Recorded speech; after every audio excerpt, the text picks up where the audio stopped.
Welcome to మన ఇంటి వంటలు. దోశలు మన రెగ్యులర్ బ్రేక్ఫాస్ట్. ఈ స్పెషల్ పింక్ దోశను ఒకసారి ట్రై చేసి చూడండి.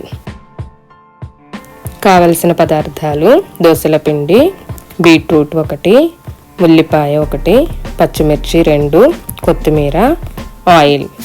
తయారు చేసే విధానం: కడిగి శుభ్రం చేసిన బీట్రూట్ను పీల్ చేసుకోవాలి. దీనిని సన్నని ముక్కలుగా తురుముకోవాలి.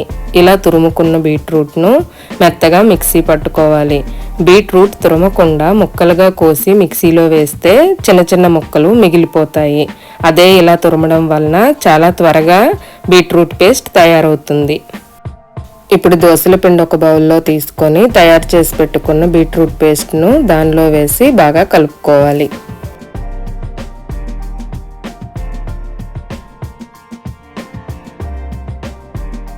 ఈ పిండిలో కొంచెం సాల్ట్ వేసి కలుపుకోవాలి. ఉల్లిపాయను, పచ్చిమిరపకాయలు, కొత్తిమీరను సన్నని ముక్కలుగా కట్ చేసుకోవాలి. స్టవ్ పైన పాన్ పెట్టి వేడెక్కిన తర్వాత దోశను వేసుకోవాలి.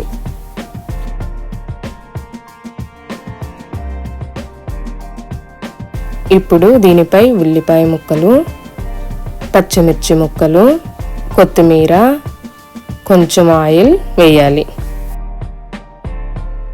దోశను తిరగేయకుండా మడత వేసి 2 వైపులా కాల్చుకోవాలి. ఈ దోశను సన్నని మంట పైన ఉడికించాలి. ఒకవేళ మంట ఎక్కువైతే దోశ కలర్ మారిపోతుంది.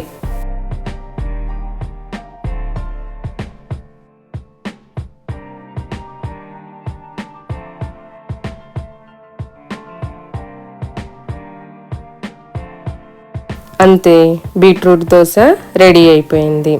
దీనిని ఒక ప్లేట్లోకి తీసుకొని పల్లీల చట్నీతో కానీ కొత్తిమీర చట్నీతో కానీ సర్వ్ చేసుకుంటే సరిపోతుంది.